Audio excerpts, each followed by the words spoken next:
If you put hands on an ICE officer, you should be prosecuted, you should be sent to jail, and you should get to spend some quality time with Bubba. Until we start doing that and prosecuting these folks, it will continue. The wisdom of Senator John Kennedy. You got to love him. Just absolutely classic stuff. Yeah, there's only been an 830% increase in violence against ICE agents just trying to do their job. Thank you, Democrats. Thank you, Democrats. Why is the violence always sparked by the left? And then they try and blame Trump and the right. No, it's always sparked by the left. Not always, but they own this. We'll see what happens. By the way, it's Mike Opelka in for Chris Plant on the Chris Plant Show. He's on vacation, and I'll be here trying to hold up the fine standards of the program. You're welcome to be part of the conversation at any time at 888-630-9625. Yeah, 830%. 830% increase in the violent attacks on ICE officers trying to do their jobs. That is astounding. Now, overnight, we got the news, I guess it was just after dinner time yesterday.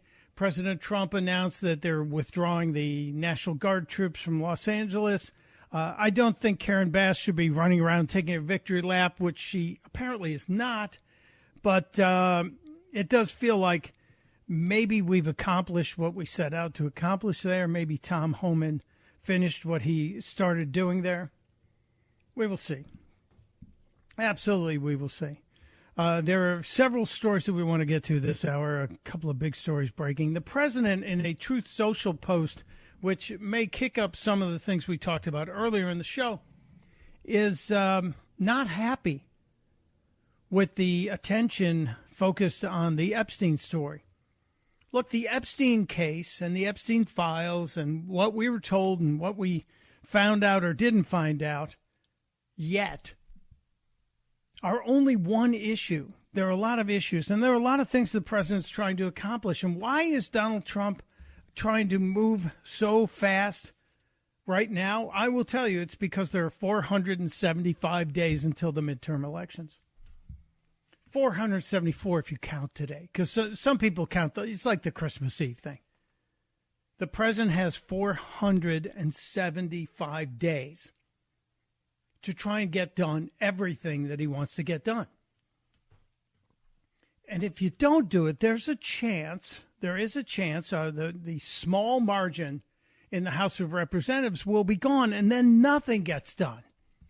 If the Democrats take control of the House, it means Donald Trump will be impeached weekly, at least. That's what Hakeem Jeffries and Nancy Pelosi's henchmen will do. That's just common sense. You know, they've pretty much told us they're going to do it. So the president is pressing on getting much of his agenda moved forward. Last night, VP Vance cast the tie-breaking vote to move the $9.4 billion rescissions package out of committee and back to the Senate floor for a full vote.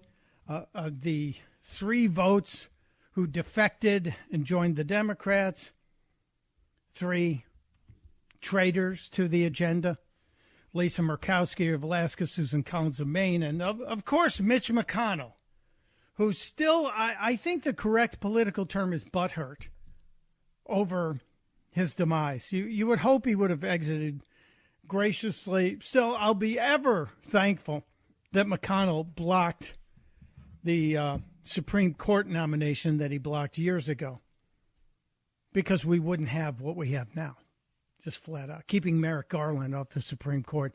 But enough is enough. We've already thanked you enough for that, Mitch.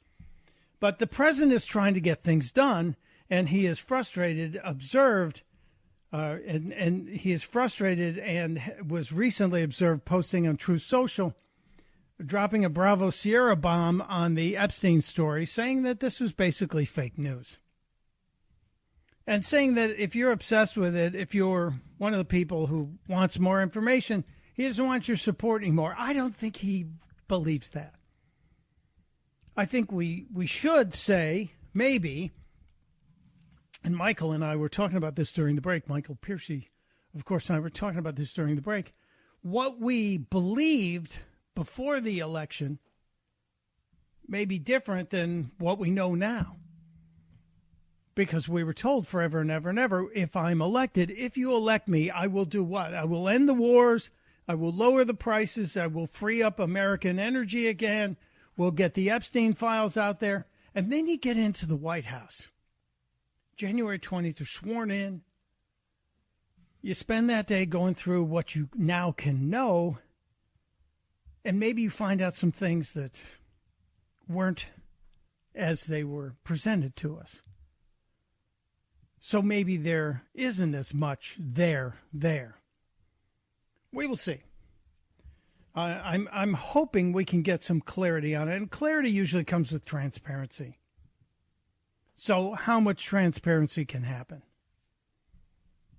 Again, the common sense on this, the really common sense on this is if there were something anti-Trump inside the Epstein files, wouldn't the Democrats have used them? Wouldn't that have come out during the last election cycle? It certainly seems like that would make good sense.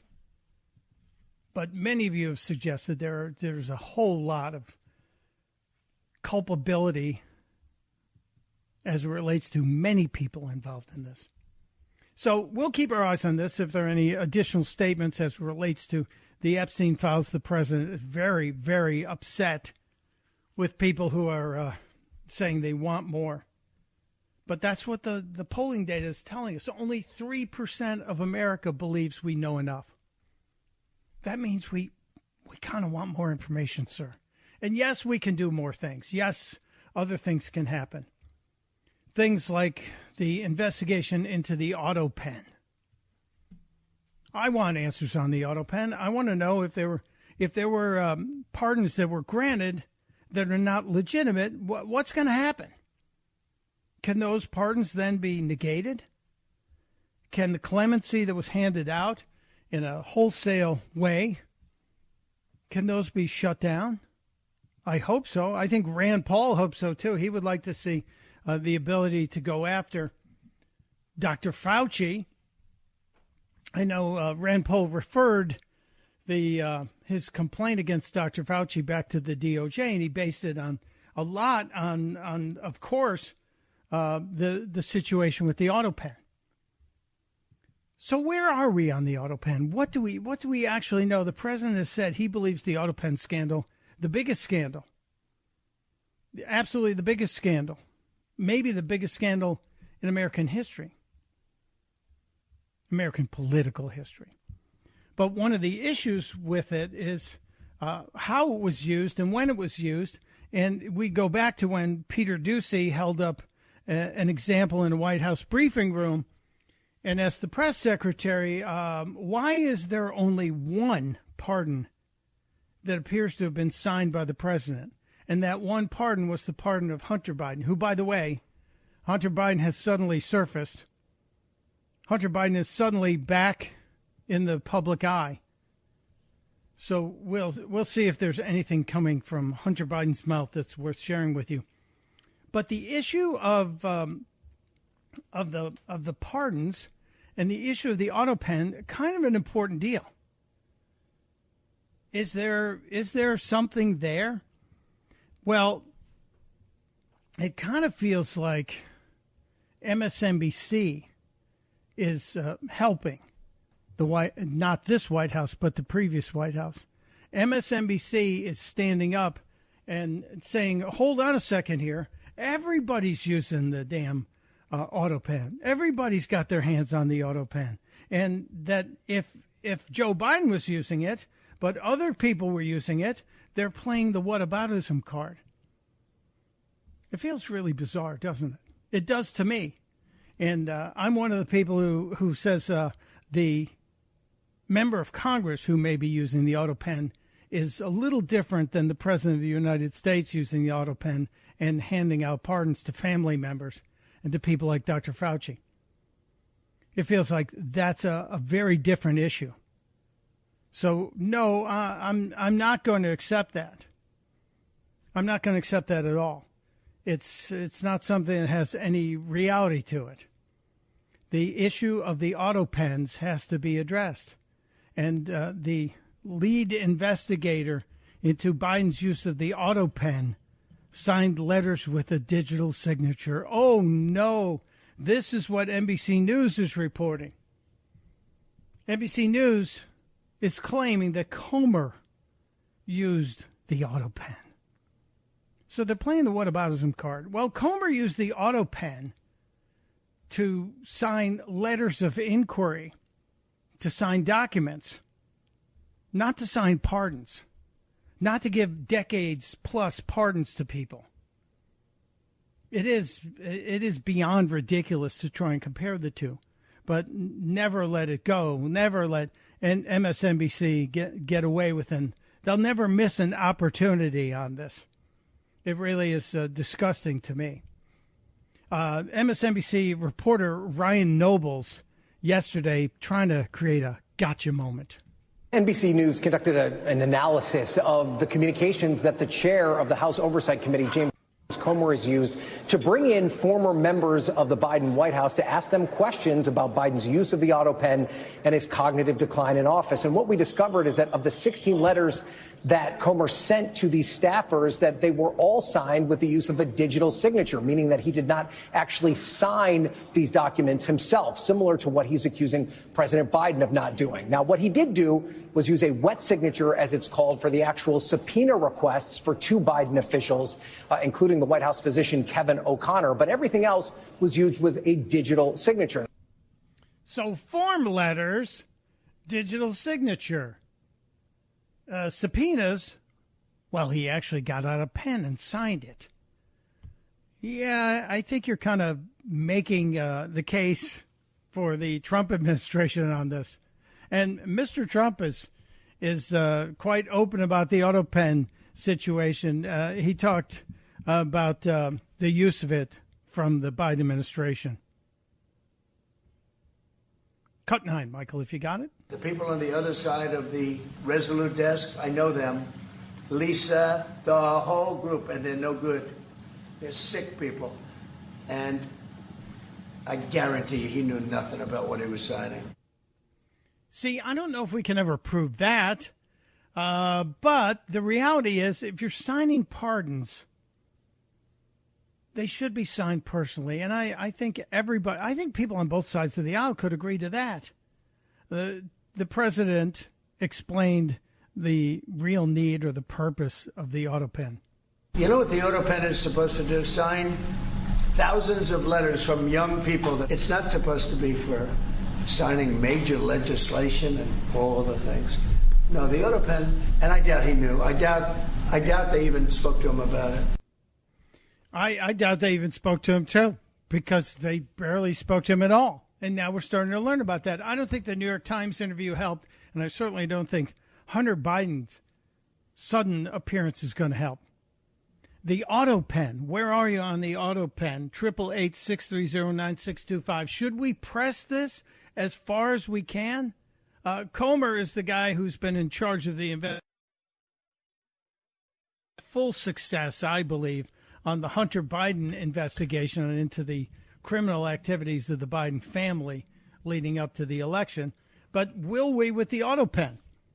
888-630-9625 is the number you want to join us. Let's grab one quick one. Chris is in Marshall, Virginia. Chris, what's your thought on the Autopen?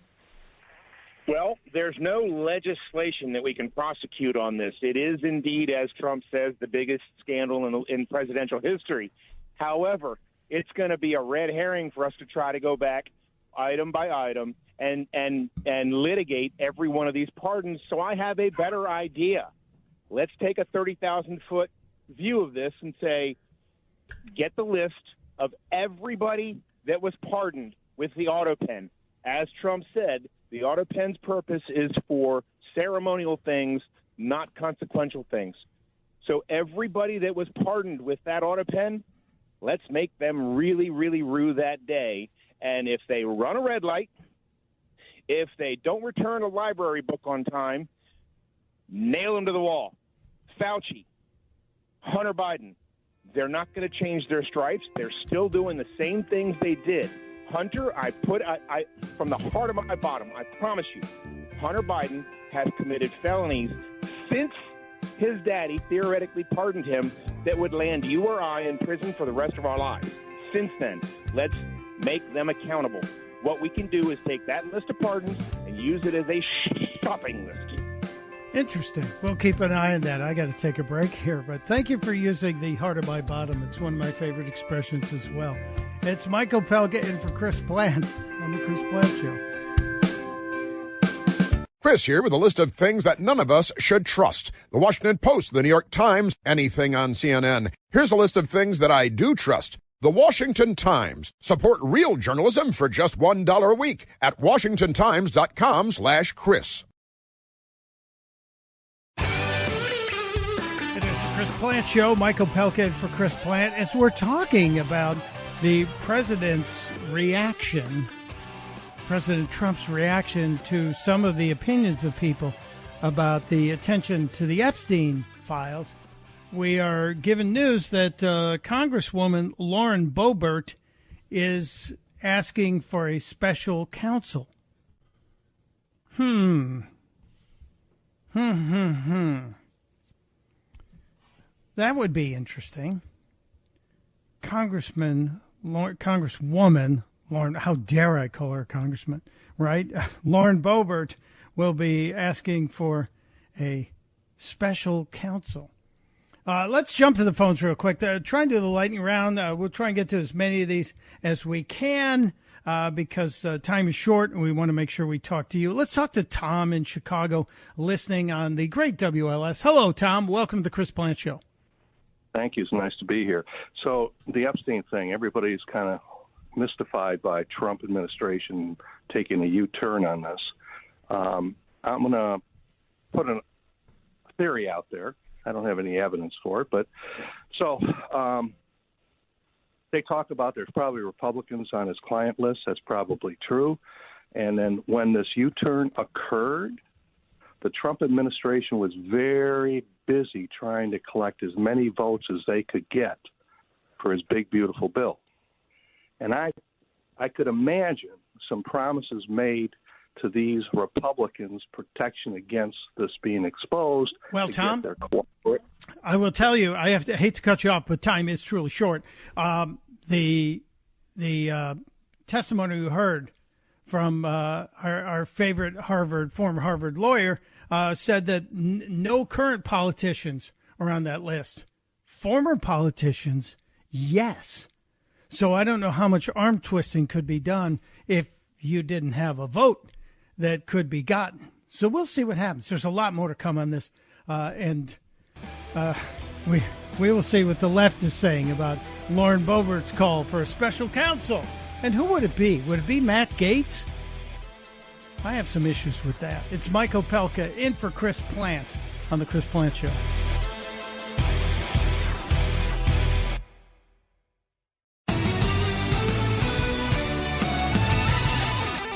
It is the Chris Plant Show on this Wednesday, the 16th of July already? My goodness, time is rolling. It's Michael Pelka in for Chris. He's on vacation, trying to keep an eye on everything, and it's not easy. It's not easy. I mentioned that Hunter Biden had surfaced earlier.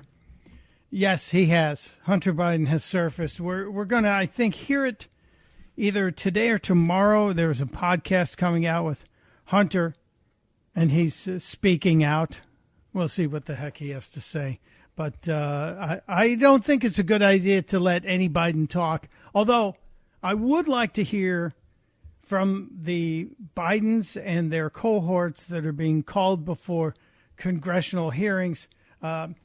Jill Biden's work husband testifying or not testifying today by saying, I take the fifth. No shock. No shock. Nobody's going to want to answer questions. So maybe under the penalty of perjury or under another subpoena they will. We'll see what happens. We will see what happens. But we were talking about the Autopen because the Autopen is a curious thing. NBC News trying to say that the office of James Comer used an Autopen sending out letters. He did sign actual letters, though, for the subpoenas, but they were trying to say it was a double standard to be going after the Autopen of the Biden administration, while he, in fact, was using the Autopen. I have a couple of letters from presidents because I've written to presidents in the past. I have 2 from Bill Clinton, and I think they're both Autopen. One was inviting him to play golf when he couldn't get a tee time on Long Island decades ago, because I thought it would have been cool to invite him to play golf at our club. The Tony Hampton's clubs wouldn't let Bill Clinton in, so I figured he'd go with our low rent club if it was a real golfer. But I got shut down. But I did get a personal note thanking me, and I also thought that I think there was a Cleveland summit between Bill Clinton and Boris Yeltsin. Maybe that's what it was. I have to go back and look at that because I have the note in the presidential file. And I suggested they go bowling, not golfing, because Clinton was a golfer, but the Russian was not. And I thought it'd be a good idea because nobody looks good bowling. It's a great breaker of all those social norms. Anybody can bowl. It's just a good thing. And I got a letter back. I think that was an Autopen. Definitely think that was an Autopen response. And I got a couple of Trump letters when I congratulated the president on his first win. And those are definitely Autopen. They're not signed. But going back to the NBC story and how offended they were, how butthurt they were about the use of the Autopen by James Comer, NBC reporters, as covered by Matthew Foldy, NBC reporters didn't even check to see if their own recent SEC filings were signed in person. No, they were signed digitally. So NBC, who's all upset, all concerned that James Comer has used Autopen, they themselves used digital signatures to file with the Securities and Exchange Commission. So more hypocritical irony, as it were. Francis calling from Olney, Maryland. Francis joining the Chris Plant Show. Welcome, Francis. What's your take on all of this Autopen stuff? Hey, so the Autopens, of course, are great for the letters that they send out. Thank you. You've been a concern and supported me. But Mega's got to pick their battles. Like, for example, let me mix and match a little bit, and I'll be really brief, is the Epstein files that Mega, some friends, I had a discussion yesterday, are jumping and they want to know what's the outcome of that. I think before we pick our battles, it's great to educate the public because of the midterms and the elections coming up. They want to know all the crookedness that went on in Biden. But we've got to pick our battles in waste of time as to what's the outcome, what's the benefit, what do we get from that? I mean, we could waste our time where we could put our time best use in actually investigating things that are proper, kind of like the gentleman that has committed mortgage fraud. Adam Schiff. You're talking about Adam Schiff. He's alleged to have committed mortgage fraud. He's saying he didn't, of course. But all this nonsense has been going on, and there's deeper nonsense than that has been going on. And what is good for the goose is good for the gander. But I think we should pick our battles and not waste our time on some of the things. Autopen, there's a lot of pardons that are tied to that Autopen, which is great. But I think Epstein files useless, like Trump has said. Move on. I mean, then people are not moving on. I mean, maybe the media might move on, but people are not moving on because they feel that's a door for them to come in and say, hey, y'all are not investigating something that might have some meat to it. Well, Francis, I think, and I'm speaking for myself, but I feel like I'm not alone in this. There are a lot of people who believe that the Jeffrey Epstein story was such an egregious violation of the law as it relates to the recruitment and abuse of children for the sexual gratification of some of these, reportedly, some of these very important, wealthy, and powerful people around the globe, that we want answers. And to be told there's nothing there when we've seen the pictures of one of the princes from England, Andrew, and we've seen the flight manifests that show who flew where. We've heard from Bill Gates's wife that she kind of was so sick and tired of him going to Epstein's island and Epstein's ranch that she eventually divorced him. That was one of the reasons. So I think there is some there, and people want to investigate it. Now, we can also do two things at one time. And one of the things that Lauren Boebert is proposing, Congresswoman Boebert, is to start an independent counsel, and that would take it off the front page and say, all right, it's being investigated. We will address it when it's done. We'll read the report when it's done. So we'll see what happens on that. And we can do two things at once, three things at once.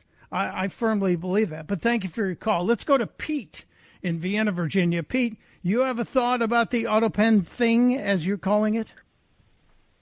Yes, and I also totally agree with you. The Democrats always say the government is big enough to do more than one thing at a time, and we can definitely investigate the Autopen and the Epstein files at the same time. I think the Autopen is important because the Democrats are trying to make this, it's like someone using a copy machine in the White House, and maybe they're not supposed to be using the copy machine. No, this is a manipulation of justice and the law, and just by the fact that categories were set up and then staff were allowed to add pardons or add items to the category under a pre-existing signature, like that is a huge manipulation. You wouldn't have your mother sign a will and then allow your sister to go and add things or modify the will.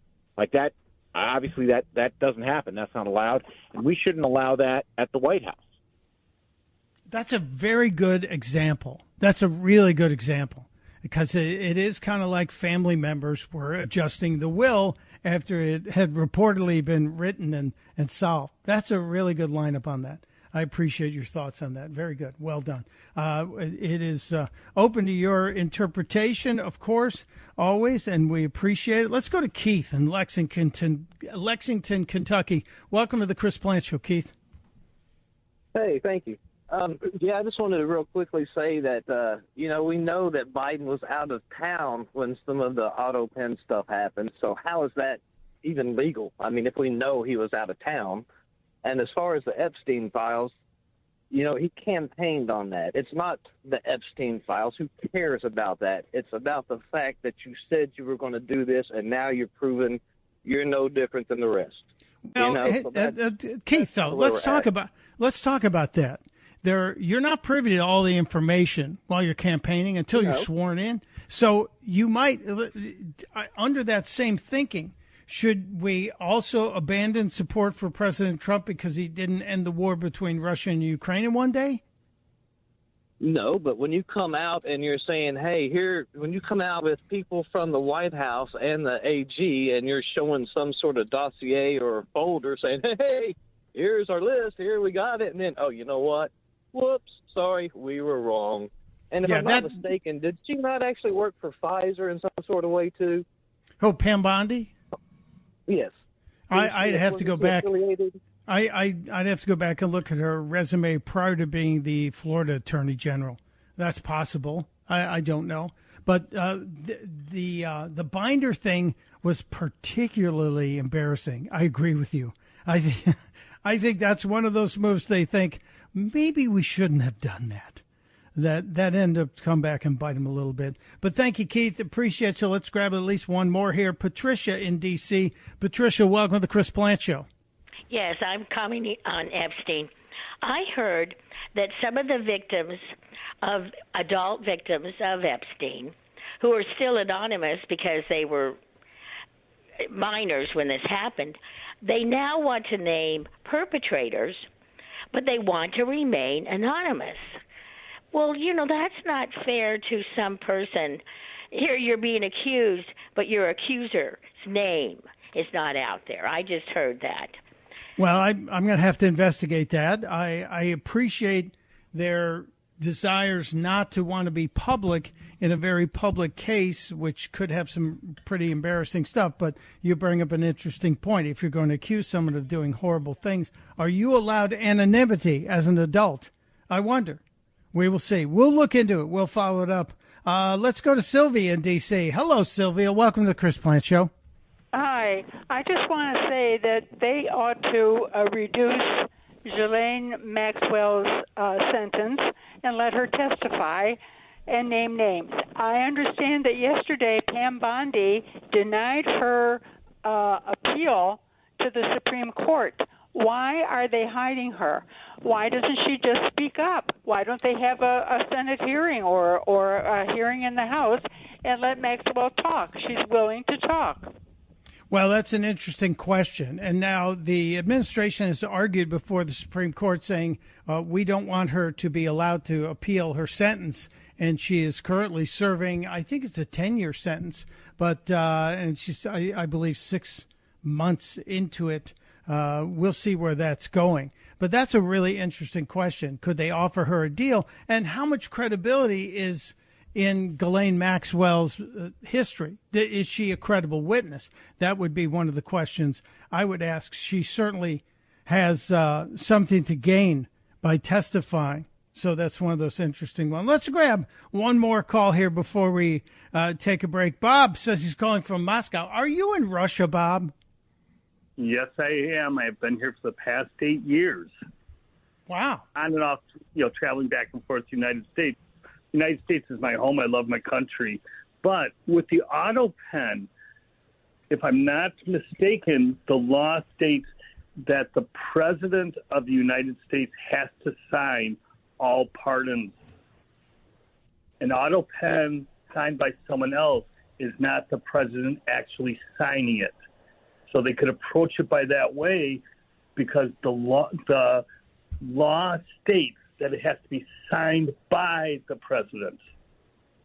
Well, we're going to have to look into that. I know there have been, both sides have argued that. Both sides have said if the President didn't physically sign the pardon, then it invalidates the pardon, and that would open the floodgates for the prosecution of Fauci, the prosecution of Adam Schiff, several other people. So we'll see what happens on that. But quick question here, Bob. Why are you in Russia for the last 8 years? 2 reasons. It was a dream when I was a kid because I had an excellent world history teacher that taught us all about this area, the Russian Empire and the Ottoman Empire, and I fell in love with the area. And I said once I was able to, I wanted to move to Russia and explore the area, the history of it, here in the Ottoman Empire. What do you do? I actually was a pharmacist in the United States, and here I was teaching mathematics, science, and English, and now I'm retired. And you prefer living in Moscow to living in the United States?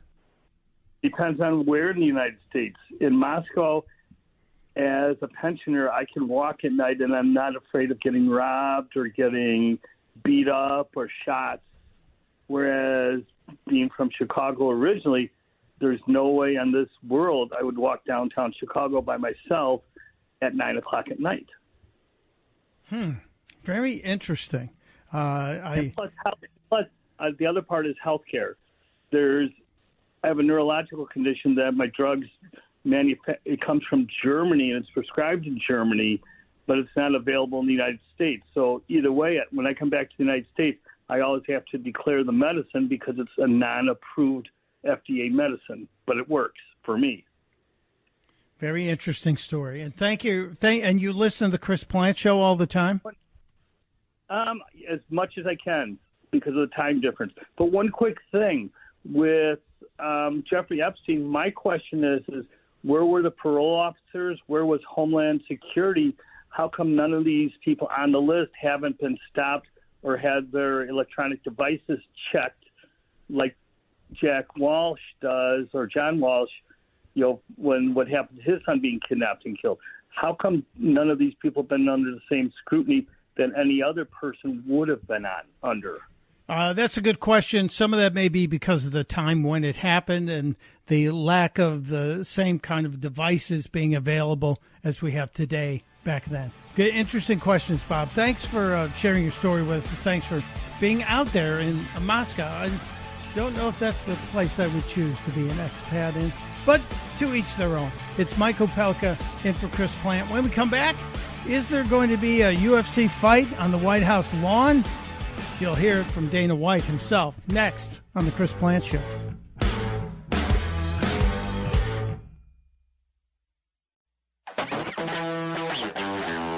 It is the Chris Plant Show. Mike Opelka in for Chris Plant. I don't know about you, but I would absolutely love to be at the White House for the 250th anniversary of our nation's independence.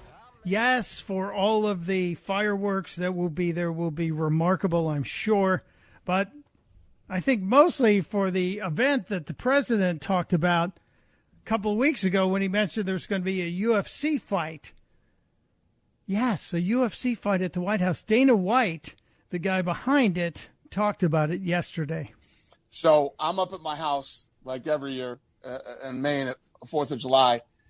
And I had texted with him 3 or 4 times that day, and he never told me he was announcing it. And then all of a sudden, my phone just starts blowing up. And then I start blowing Lene up, and we're all going. But we had already done, all the logistics. My team went out there and walked it. We're putting together the renderings. They should be done in the next 10 days. And then we're going to fly out to the White House and present it to him, see what he likes and what he doesn't like, and start working on it. And Ivanka is in the middle of this too. So we will, this is a Sphere, one of one, unique event that will never happen again. And I will blow the doors off this thing. I'm going to make this one of the greatest events of all time. This is going to be the most difficult ticket to get in the history of the White House. Maybe the bicentennial was a bigger ticket. But just going forward now, knowing the 250th with a UFC event on the lawn, the south lawn of the White House, is going to be remarkable. A couple other things that are happening. The New York Times is claiming that President Trump is getting ready to fire the Fed chief, Jerome Powell. The president just said, we're not planning anything. He just said that in the White House, in the Oval, with the Crown Prince of Bahrain, who's not wearing a crown, by the way. No crown. Where are the crowns on the Crown Princes? We'll see what happens. So thanks for being here today. Thank you, Michael Piercy, all of you who participated. God willing, we'll be back tomorrow. It's Michael Opelka in for Chris Plant, reminding you, testudo, my friends, testudo.